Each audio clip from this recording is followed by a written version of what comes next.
Audiobook do livro A Realidade Desconhecida, por Seth, volume 1. Seção 685. O corpo como sua estação de origem. Mais sobre unidades básicas de consciência. Corpo também é padrão. Enquanto o material que o compõe muda constantemente, o padrão mantém sua própria integridade. A forma está gravada no espaço e no tempo, e, no entanto, o próprio padrão também existe fora dessa estrutura. O corpo é uma projeção, portanto, no campo tridimensional. As consciências das células dentro dele, no entanto, são eternas. A estrutura física, então, é composta de material imortal. A projeção no tempo e no espaço pode desaparecer em seus termos, murchar e morrer. A identidade principal continua a existir, mesmo que ainda existam as consciências de milhões de células que uma vez fizeram parte do corpo. Enquanto habitado pela consciência humana habitual, o corpo vivo funciona como um foco intenso. O conglomerado de consciências dentro dele, em todos os níveis, concentra sua própria rede de comunicação. Esta rede privada está conectada a todas as outras semelhantes. Existem níveis de interação, então, simplesmente entre todos os corpos, eletromagneticamente e biologicamente. A rede é mais abrangente do que isso, no entanto.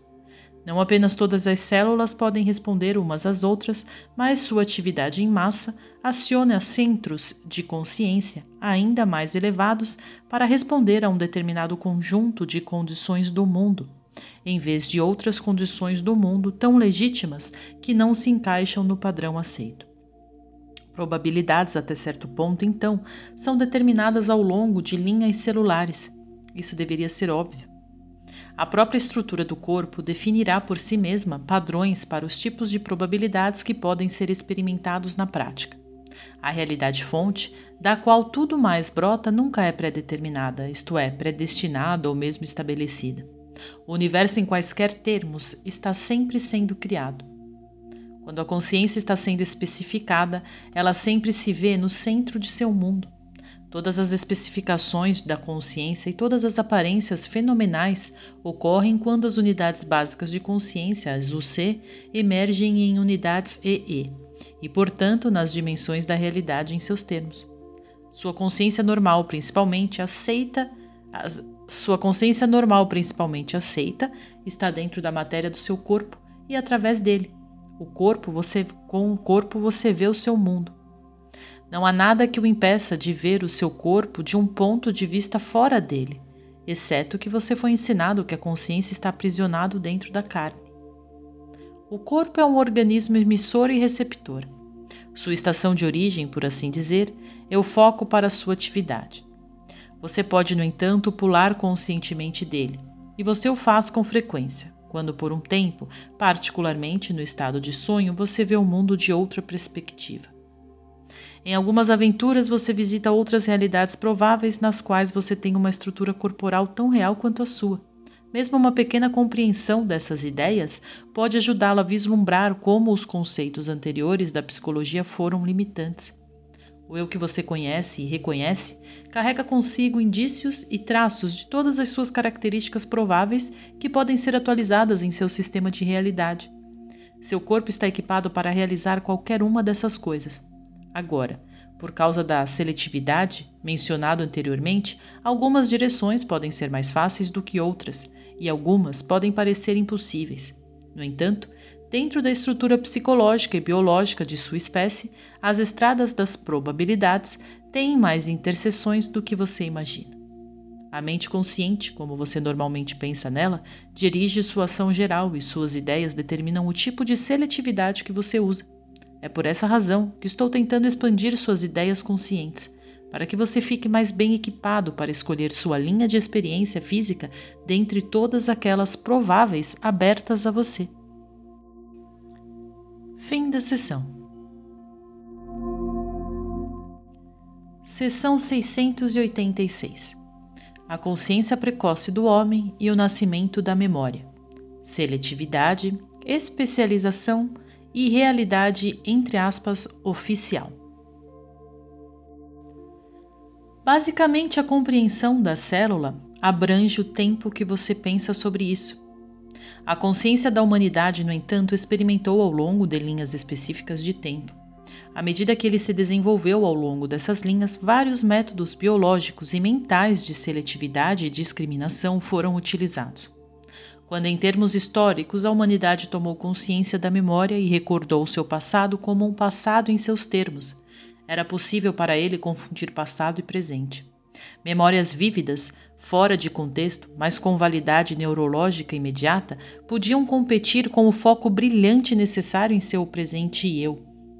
Embora o passado seja realmente tão imediativo, vivo e criativo quanto o presente, o homem fez certos ajustes em várias camadas, que focalizariam distinções definidas e separariam as experiências passadas e presentes. Enquanto seu tipo particular de consciência estava se desenvolvendo, começou a intensificar a seletividade, a se concentrar especificamente em uma pequena área de atividade enquanto bloqueava outros dados. Isso foi necessário porque o tipo particular de manipulação física da existência corporal exigia uma resposta física instantânea aos estímulos imediatamente presentes. Tal seletividade e especialização, portanto, representavam um método pertinente, pois a consciência se familiarizava com a experiência terrena. Os caçadores tinham que responder imediatamente à situação atual. Em termos de tempo, o animal presente tinha que ser morto para a alimentação, não um animal passado. Aquele animal, o do passado, existia com tanta certeza quanto aquele percebido atualmente. Mas no contexto do homem, a ação física tinha que ser direcionada para uma área altamente específica, pois a sobrevivência física dependia disso. A inocência básica da discriminação de tempo das células teve que ser contornada. Em níveis profundamente inconscientes, a estrutura neurológica é mais altamente adaptável do que parece. Ajustes foram feitos, portanto. Basicamente, a estrutura neurológica responde a dados passados e futuros. Biologicamente, então, tal atividade está embutida. O novo tipo de consciência especializado em um corpo tinha que responder rapidamente. Portanto, concentrou-se em apenas uma série de mensagens neurológicas. Estes tornam-se cada vez mais biologicamente proeminentes, de modo que a consciência do homem os montou ou saltou sobre eles. Esses pulsos ou mensagens particulares tornaram-se os biologicamente e mentalmente aceitos. Eles foram informados sobre a percepção sensorial, então. Esses pulsos ou mensagens tornaram-se os únicos dados oficiais que, traduzidos em percepção sensorial, formavam a realidade física. Essa seletividade deu uma linha de referência compreensível da existência interior para a exterior. Outras mensagens igualmente válidas foram ignoradas. Tornaram-se, enquanto presentes, biologicamente invisíveis.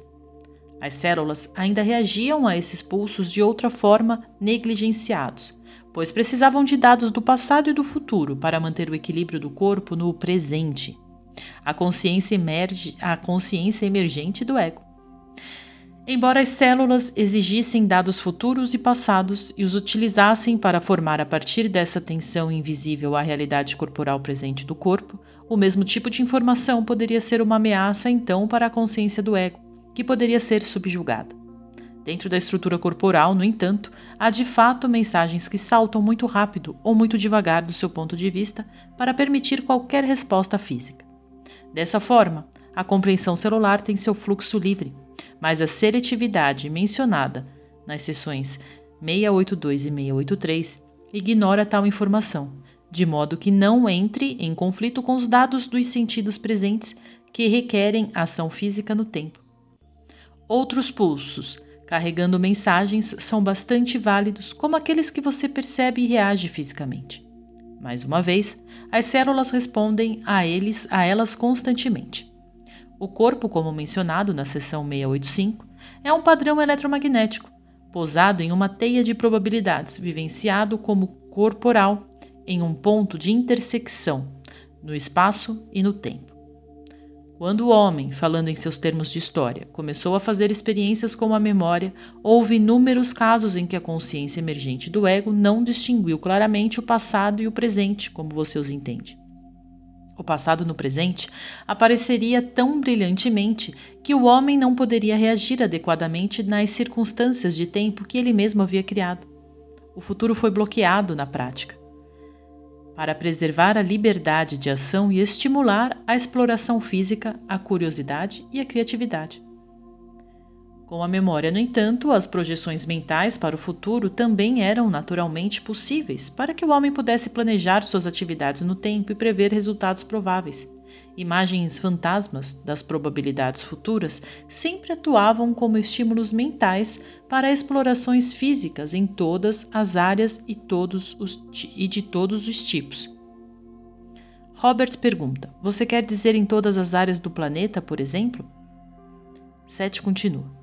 Essas imagens fantasmagóricas forneciam estímulos para a experiência mental, espiritual e física. Isso responde sua pergunta, acredito. Sim, responde. Seth continua. A corrida estava lidando com a criação de um novo mundo de experiência física. Para fazer esse tipo particular de experimento, era necessário que a manipulação física fosse concentrada. Imagens fantasmas do futuro eram uma coisa, inspirando a humanidade. Se tais dados tivessem aparecido instantaneamente diante dele, no entanto, o homem teria sido privado das alegrias físicas, esforços e desafios que eram tão básicos para o próprio experimento. Teria sido bem possível para vocês, como raça, escolher qualquer outra série de pulsos neurológicos ou mensagens, como os reais, e estruturar sua experiência em linhas diferentes. A estrutura biológica e a consciência mental juntas, no entanto, escolheram a sequência mais confortável na qual uma área atual de atividade, provocada pelo reconhecimento neurológico, seria apoiada por conhecimento mental inconsciente e outras conexões neurológicas biologicamente invisíveis. A psique conhece a si mesma e está ciente de suas partes. Quando a consciência do ego atingisse um certo ponto de competência biológica e mental, quando a experiência, no presente, se tornasse suficientemente extensa, então a consciência do ego estaria no estágio em que poderia começar a aceitar dados maiores. Na verdade, está agora nessa fase. Seu foco no presente agora está seguro. Esse foco finalmente trouxe, em seus termos, uma expansão de consciência. E uma que o homem primitivo não teve que lidar. Em seus termos, o tempo agora inclui mais espaço e, portanto, mais experiência e estímulos. Novamente falando historicamente no passado, a pessoa privada em qualquer hora estava ciente de uma só vez dos eventos que aconteciam em seu ambiente imediato. Ele poderia responder instantaneamente. Os eventos eram, nessa medida agora, gerenciáveis. O ego se especializou em expansões do espaço e sua manipulação física. Especializou-se com objetos. Como resultado agora, uma pessoa em qualquer hora está ciente dos eventos que acontecem na outra extremidade do mundo. Nenhuma resposta física imediata que ele ou ela possa dar parece adequada ou pertinente em muitas ocasiões. A ação física corporal, então, nessa medida, perde sua precisão imaculada no tempo. Você não pode chutar um inimigo que não mora em sua aldeia ou país. Além disso, um inimigo que você nem conhece pessoalmente. Mais uma vez, nessa medida, a ação física instantânea no tempo não é o mesmo tipo de fator de vida ou morte que era quando um homem enfrentava um animal enfurecido ou inimigo em combate corpo a corpo. No passado, da mesma forma, o amor podia ser expresso imediatamente.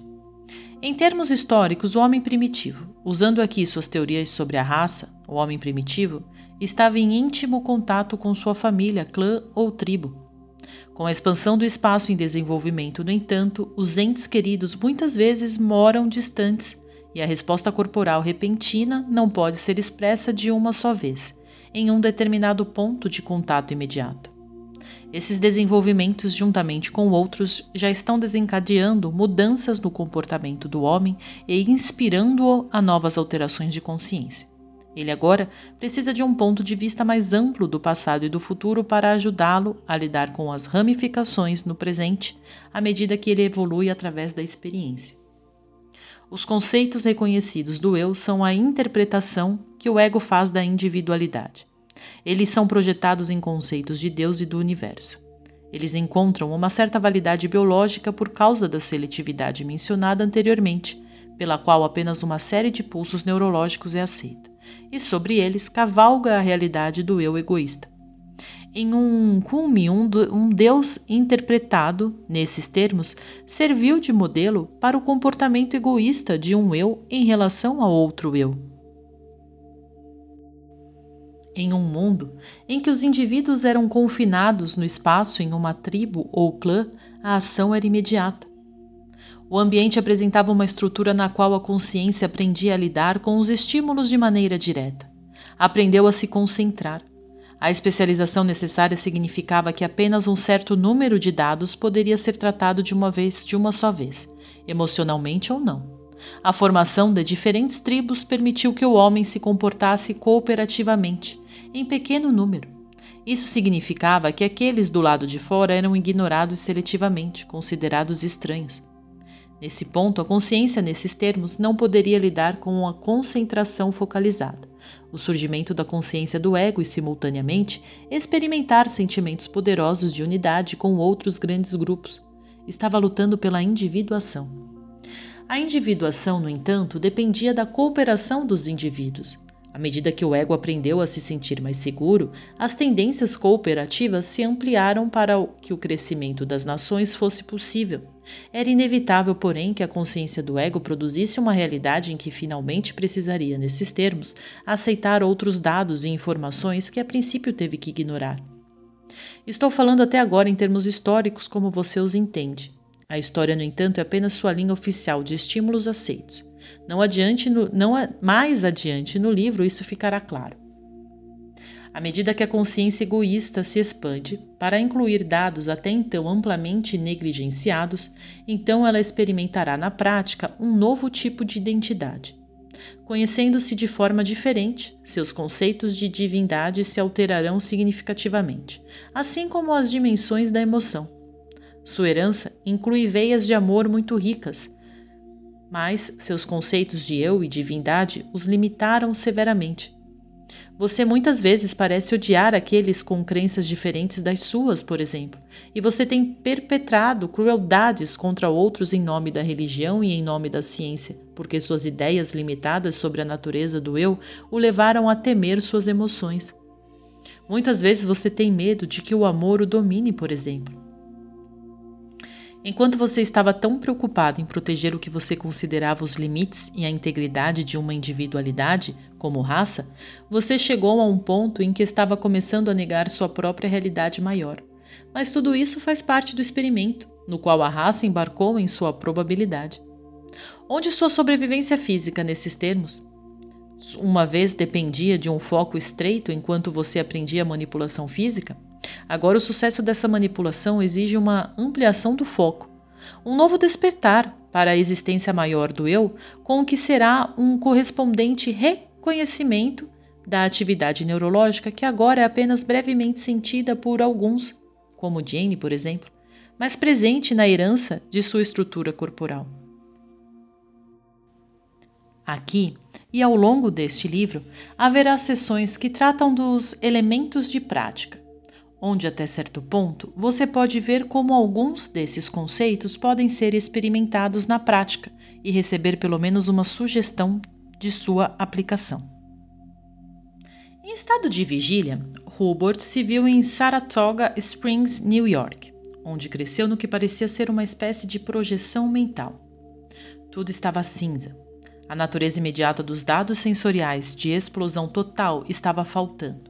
A visão era clara, mas irregular, altamente seletiva. O movimento era, no entanto, o elemento sensorial mais forte. Por um lado, Hubert não tinha corpo e, por outro, percebia parte da experiência pelos olhos de uma criança em uma carruagem. Com bastante nitidez, ele percebeu um meio-fio específico na esquina de um cruzamento definido, New York e Varro Street.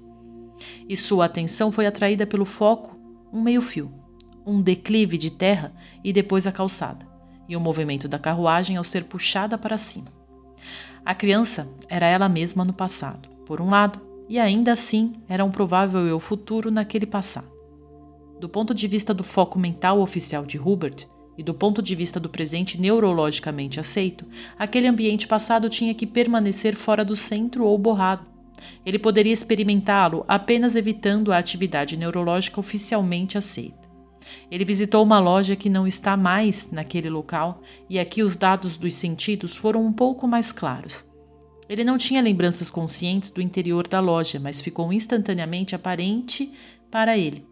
O piso escuro oleado, coberto com serragem. Até os odores estavam presentes. Ele visitou sua escola primária, onde cursou do jardim de infância à 3ª série. Viu as crianças saírem para o recreio e se sentiu uma delas, enquanto durante toda a experiência ele se conhecia como adulto. Embarcou nessa aventura. Ele foi de um lugar para o outro, flutuando sem corpo. Um passeio pela consciência. Esse mesmo ambiente existe agora, alternadamente com o presente de Hubert, e tão vívido quanto o seu presente era. No entanto, do seu ponto de vista, um passado provável. A criança com quem ele momentaneamente se identificou como eu, agora é apenas uma experiência comum compartilhada de forma opaca e indireta. Isso não era uma simples regressão. Essa criança cresceu nessa probabilidade e Hubert cresceu nessa. Ele tocou em certas coordenadas que eram neurologicamente compartilhadas, no entanto, por ambos. Ele e a criança estavam familiarizados com a carruagem e o meio-fio. A mãe que empurrou a carruagem e a casa para a qual Hubert se sentiu como criança sendo carregado. Ele sentiu o interior da casa e a escada vividamente. Ele sabia que a mãe então desceu as escadas para trazer a carruagem, mas quando ele tentou perceber isso, o movimento ficou muito rápido. A figura da mãe se turvou tão completamente que ele não conseguiu acompanhá-la. Ele se sentiu confuso e se viu entrando na loja da esquina e então, conscientemente, circulou o quarteirão e entrou na escola. A escola e a loja não estavam na experiência do bebê, pois nessa probabilidade a família se mudou. O borrão de atividade anterior foi resultado de confusão neurológica e Hubert mudou sem saber para um ambiente ainda no mesmo bloco físico que era significativo para ele, mas não compartilhado pela experiência futura daquele bebê. Você deve entender que seu próprio passado existe tão vitalmente quanto seu presente, mas seus passados e presentes prováveis existem da mesma maneira. Você simplesmente não os aceita nos fios da experiência que você reconhece. Como parte do trabalho deste livro, Hubert está apenas começando a experimentar o reconhecimento consciente de material provável e a aceitação consciente de tipos de experiência geralmente tabus, de acordo com a seletividade já mencionada. No estado de sono, após nossa última sessão, então, ele permitiu que sua consciência se expandisse o suficiente para que tomasse consciência de informações e experiências geralmente censuradas, automaticamente através de hábitos mentais e neurológicos. No livro Adventures, Hubert usa o termo percepção preconceituosa. Excelentemente, esse termo se aplica aqui. Pois você se prejudicou espiritualmente, mentalmente e fisicamente nesses termos. No estado de sono, Hubert tornou-se livre de preconceitos, pelo menos até certo ponto, de modo que encontrou informações que pareciam estranhas ou fora de contexto com a experiência usual. Suas teorias do tempo estão conectadas com seus pulsos neurológicos usuais. Uma coisa é brincar com conceitos de multidimensionalidade ou probabilidades, e outra, bem diferente, é ser apresentado a eles na prática, mesmo brevemente quando seus padrões de pensamento e hábitos neurológicos lhe dizem que eles não podem ser traduzidos. Assim, Hubert sentiu-se frustrado e me disse em termos inequívocos que sua consciência não podia conter a informação que estava recebendo. Como um bom professor, levei em consideração os seus protestos. Mais tarde, ele escreveu uma declaração que veio a ele. Essa era sua interpretação consciente da informação que recebera na noite anterior, traduzida da melhor maneira possível em termos lineares. Eu tenho minha própria existência, que é bem diferente da de Hubert, mas também tenho uma realidade que está ligada à sua psique. Cada um de vocês também tem o mesmo tipo de conexão com outras partes mais instruídas de si mesmo, ou com a sua identidade maior, que são independentes e, no entanto, também estão vivas em suas psiques. São porções da realidade desconhecida. Agora posso obter informações que Hubert, em seus termos, não tem. Em outros termos, ele tem e você também. Mas você tem preconceito mental, espiritual e biológico contra isso. No entanto, Como raça, você está pronto para se tornar mais consciente de sua realidade maior e explorar seus aspectos desconhecidos. Daí vem este livro.